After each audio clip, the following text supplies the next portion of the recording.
Assalamualaikum warahmatullahi wabarakatuh. Sahabat Desa Bantarsari, berjumpa lagi dengan saya Al-Ghifari di channel kesayangan Anda, kesayangan warga Desa Bantarsari tentunya ya.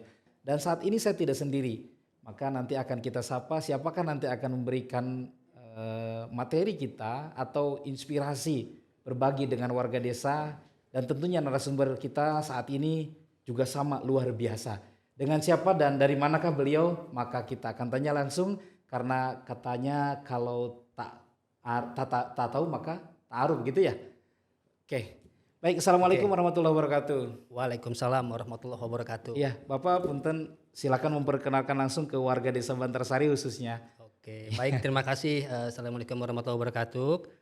Perkenalkan, nama saya Budi, biasa dipanggil Budi. Ya memang cukup 4 huruf ya Pak ya.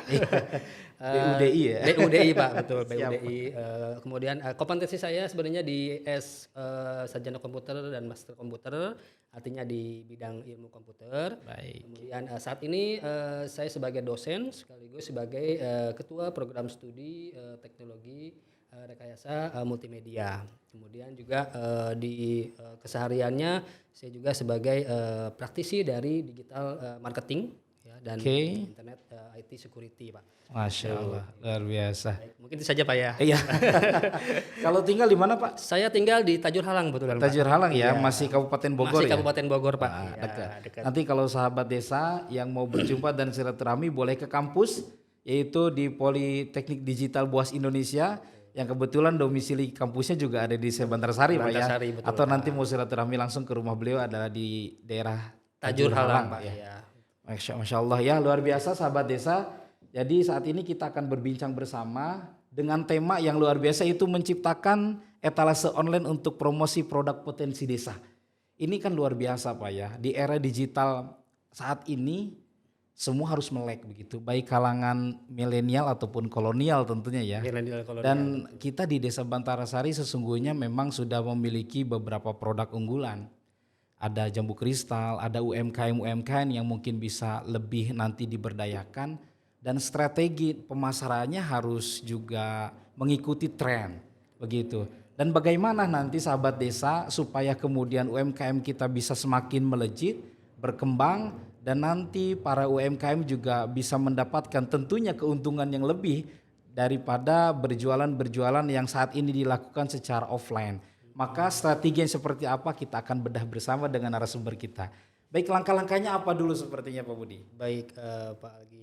Jadi untuk transformasi digital saat ini yang sedang berkembang ini menuntut masyarakat ya Pak ya, baik di lokal maupun di global, itu untuk mengikuti perkembangan dari transformasi digital yang berjalan saat ini yang semakin masif ya Pak ya. Betul. Seperti itu. Dan salah satu indikatornya adalah bagaimana masyarakat ini bisa mengikuti dengan karakteristik ya Pak ya, karakteristik transformasi digital terutama di bagian e-commerce atau penjualan ya Pak ya, di mana kalau saya lihat tadi Pak, saya masuk ke desa itu Pak, sudah ada gerbang Pak ya, Jambu Kristal Nasional, Desa iya. Jambu Kristal Nasional. Iya, pas di Gapura sana ya. Betul Pak. Nah, itu menjadi satu ikon tuh Pak ya, kalau menurut saya ikon yang berdaya jual tinggi itu Pak. Karena kita ketahui jambu kristal ini memang komoditi unggulan juga Pak di Indonesia ya. Betul, ya. Dan Bantarsari ini sudah mengukuhkan Desa Jambu Kristal Nasional. Itu artinya satu ikon yang sangat valuable banget untuk dijual.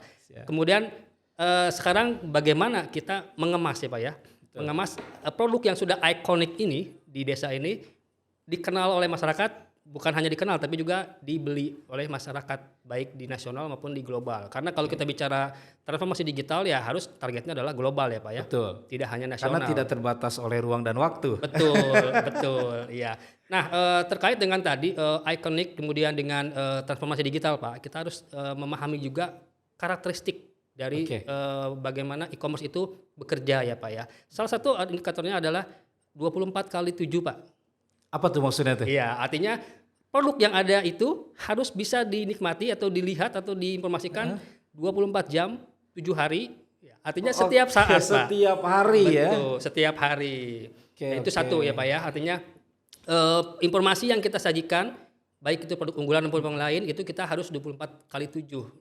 Jangan sampai nanti ketika dilihat tidak ada nih informasinya, Tiba-tiba tiba-tiba hilang. muncul lagi, hilang lagi. Nah itu Jadi nggak konsisten ya? nggak konsistensi dari situ. Kemudian yang berikutnya adalah ketika sudah bicara transaksi ya Pak ya, Oke. itu diupayakan dengan non cash Pak ya, payment, non cash payment. Ya, karena kan Non-cash payment, saat betul. ini kita sudah paham ya Pak ya, beberapa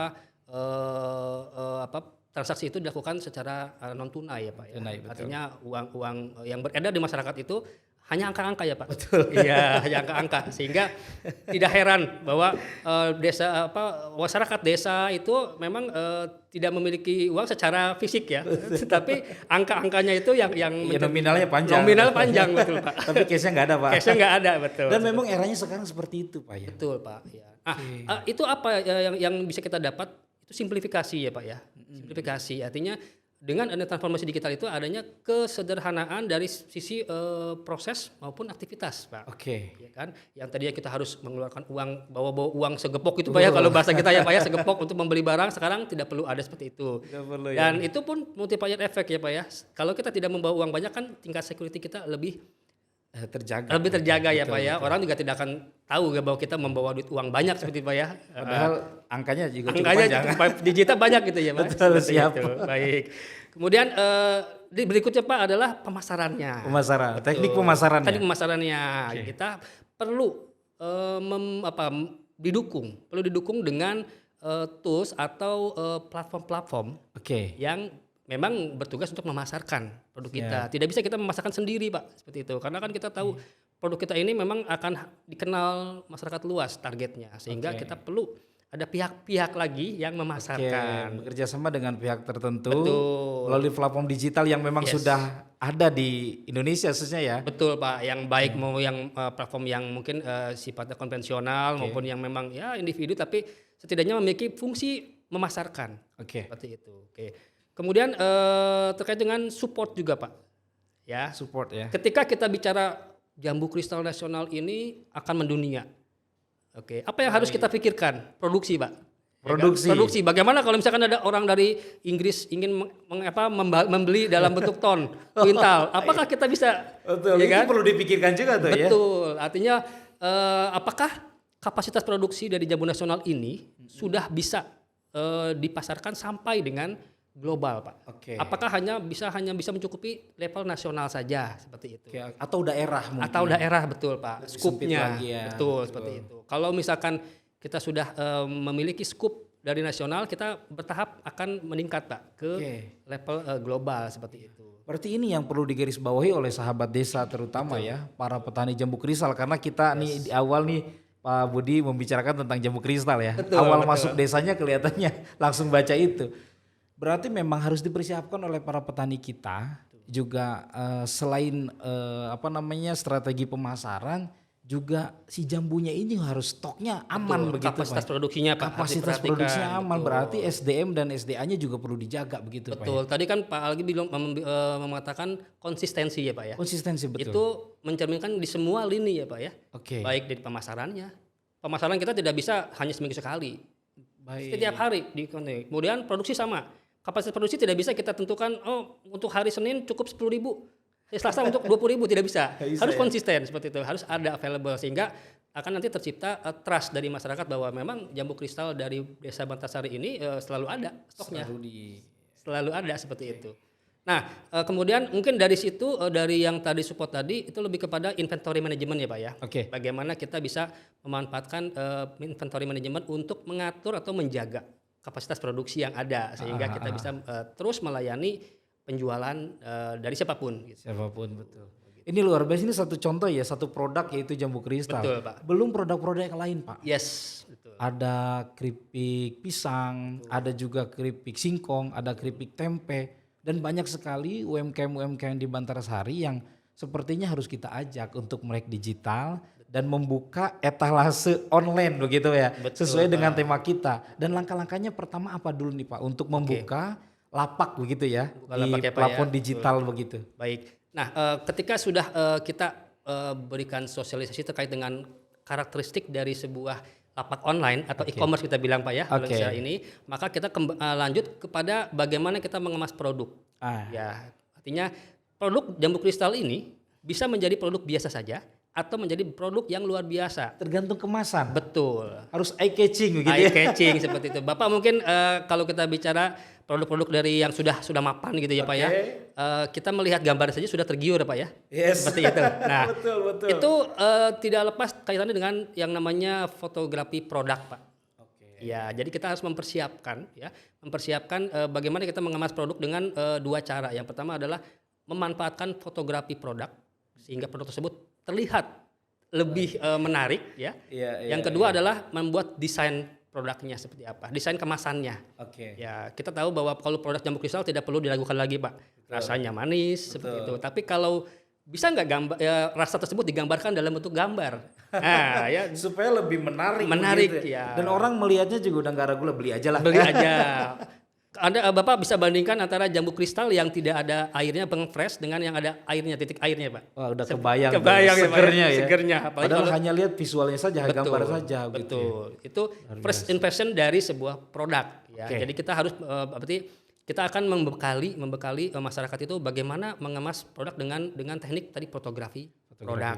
Ya, kemudian juga dengan setelah produknya sudah ada, kemudian kita buat kemasannya dengan desain grafik kemasannya. Seperti itu.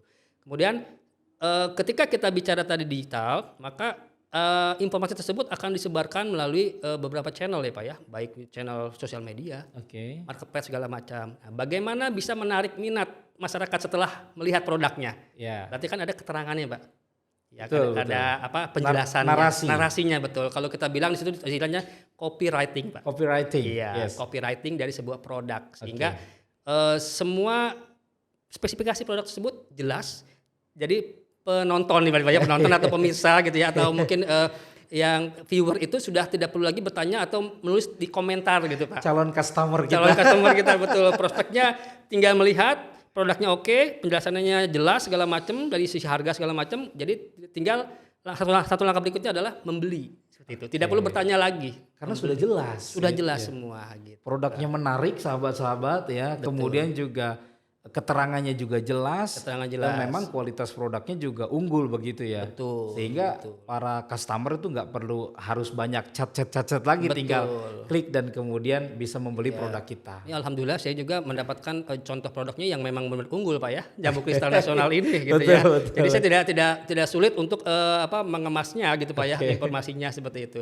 Dan yang terakhir Pak adalah bagaimana menerjunkan informasi tersebut ke e-commerce, platform e-commerce. Ya, jadi mengelolanya ya Pak ya.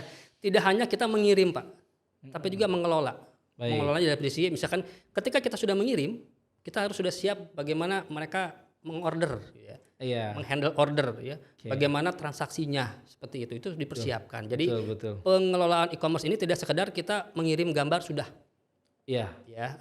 Jadi kita tinggal menunggu. Kayak berarti kita memancing ya Pak ya, kita memancing lempar jala udah tunggu aja, tidak. Tapi kita melempar sambil kita melakukan namanya rebranding kah atau kita melakukan pengelolaan order seperti apa, seperti itu. Nah, ini supaya nanti penjualannya konsisten begitu Pak ya? Betul Pak, penjualan konsisten, kemudian juga pembelinya pun konsisten nanti. Dan grafiknya nanti akan naik terus setiap saatnya. Betul. Itu 24x7-nya nanti berjalan. Betul Pak, betul. Ya luar biasa sekali sahabat desa, itu satu contoh produk saja ya.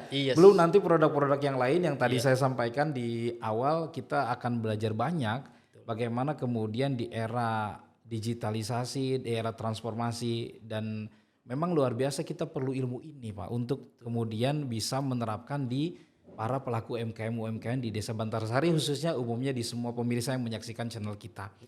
Baik, sahabat-sahabat yang berbahagia, ini luar biasa sekali informasinya. Kemudian untuk menarik daya minat Pak nih, untuk merubah dari cara penjualan jadul bisa dikatakan ya. Konvensional gitu Pak ya. Konvensional. Dengan penjualan yang lebih efisien sebetulnya, karena saya melihatnya hanya menggunakan handphone Pak. Betul. Orang bisa buka lapak di mana-mana gitu Pak ya. Lapaknya lapak online begitu ya. Jadi tinggal transaksi kita siapkan produknya itu supaya menarik daya minatnya bagaimana Pak? Baik, oke. Berarti kita sudah masuk ke bagaimana mengelola barang kita atau komoditi kita di Oke. e-commerce ya Pak ya. Yes, betul. Oke, berarti kita akan menelaah lebih jauh nih Pak ya. Lebih jauh bagaimana kita sudah siap nih Oke. dengan konsistensinya produk segala macam. Betul. Tinggal kita kelola bagaimana mendatangkan customer gitu kan. Yes. Ibarat kata itu produk kita produk baru yang baru masuk ke internet seperti itu ya Pak ya. Oke, berarti yang pertama adalah bagaimana cara attract customer ya Pak. Oke, meng-attract customer. Attract customer. Oke. Kita bisa banyak menggunakan beberapa platform digital yang bisa dilakukan untuk tujuannya meng-attract customer ya. Misalkan kita gunakan Twitter, Instagram dan TikTok.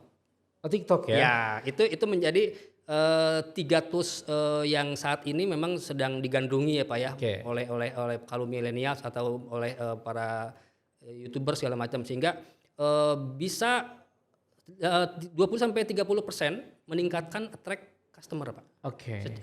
Berdasarkan survei seperti itu. Siap. TikTok, Instagram, kemudian dengan Twitter seperti itu. Dan kalau untuk yang levelnya short ya Pak ya, short time ya Pak ya. Artinya short time playing ya. Kalau untuk yang long time playing itu bisa menggunakan YouTube seperti itu. Betul. Tujuannya sekali lagi untuk meng-attract customer ya. Oke. Sebagai produk baru adalah tujuan produk baru adalah bagaimana kita mengenalkan produk baru kepada masyarakat. Setelah kenal, apakah mereka tertarik atau tidak seperti itu kan? Jangan hanya mengenalkan saja Pak ya. Betul. Tertarik seperti itu. Kemudian biasanya Pak, ketika kita bicara tadi TikTok, kemudian Instagram, itu mereka ada fitur khusus Pak untuk meningkatkan viewer. Meningkatkan viewer dan meningkatkan daya explain-nya di sebuah TikTok atau sebuah Instagram dengan tambahan advertising seperti itu.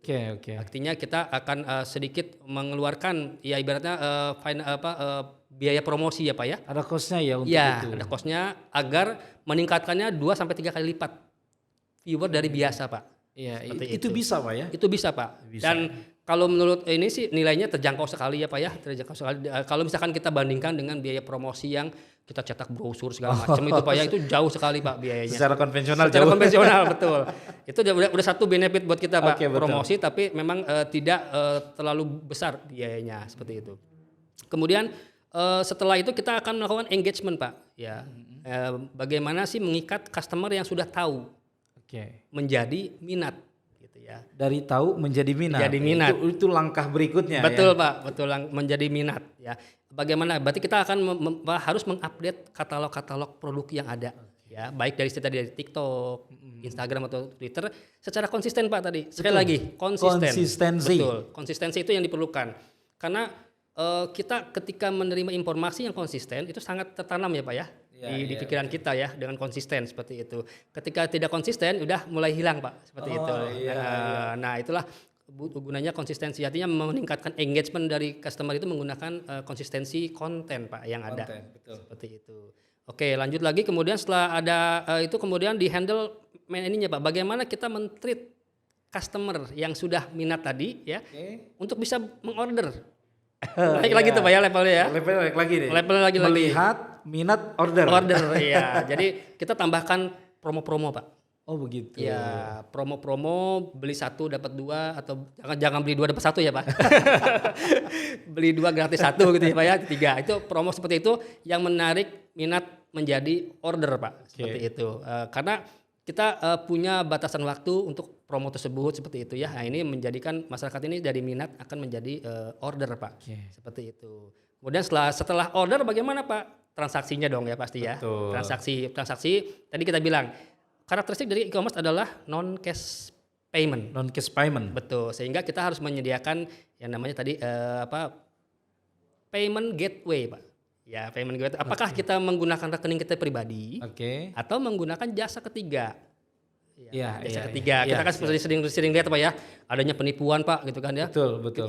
Mereka order ternyata tidak order seperti itu sehingga menimbulkan kekhawatiran. Betul. Sehingga muncul tuh Pak payment gateway yang third party. Jadi dananya ke pihak ketiga dulu gitu kan.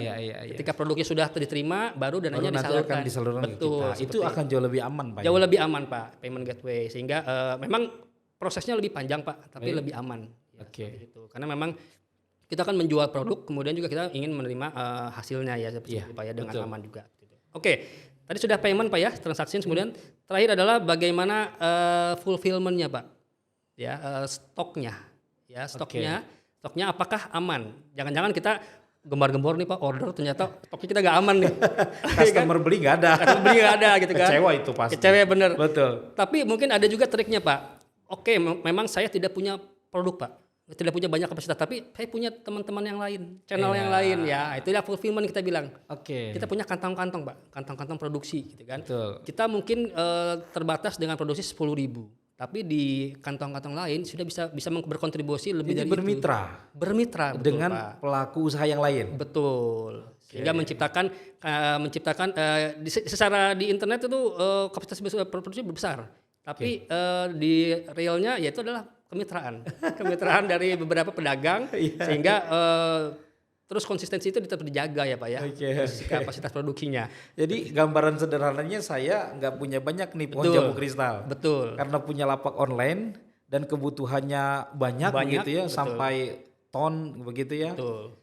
Itu juga saya bisa nanti cari ke yang lain Bisa, gitu ya. betul. Jangan para langsung petani semua air. Betul Pak, jangan langsung bilang kita tidak punya sebanyak itu, tidak.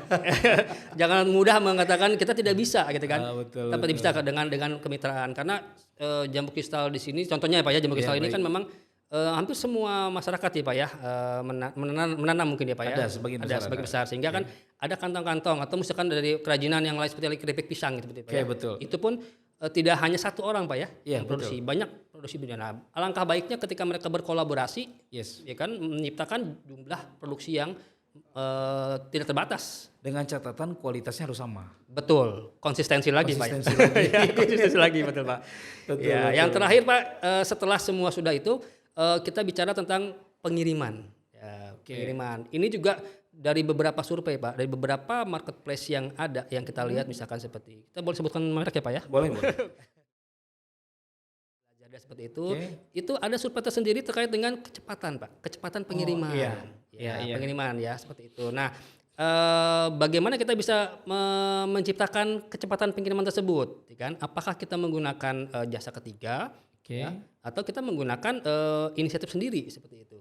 Nah itu perlu diperhatikan bagaimana kecepatan pengiriman karena itu salah satu indikator kepuasan pelanggan Pak. Baik betul. Karena pelanggan nanti akan kecewa kalau catatannya 1 hari ternyata datang 3 hari. 3 hari betul Pak. Udah pasti tuh cancel besoknya. Betul. Bahkan di tengah jalan sudah di cancel nih.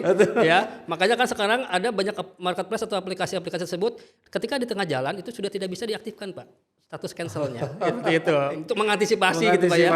Betul. Nah, tapi kan ketika itu triggernya adalah kekecewaan pelanggan dan gak akan balik lagi ke toko kita. Betul, tidak akan balik ke toko kita. Trust jatuhnya seperti itu kan. Nah, itu sekelumit kalau kita bilang proses dari awal gitu ya Pak ya. Bagaimana kita bisa mengelola e-commerce itu sehingga masyarakat bisa benar-benar terjun Pak. Terjun dan berkontribusi dan harapannya kan meningkatkan pendapatan dari masyarakat sendiri. Baik, luar biasa Pak Budi. Sepertinya obrolan kita nih memang luar biasa sekali masyarakat Desa Bantarasi khususnya yang menyaksikan tayangan ini. Jadi memang seperti inilah era saat ini.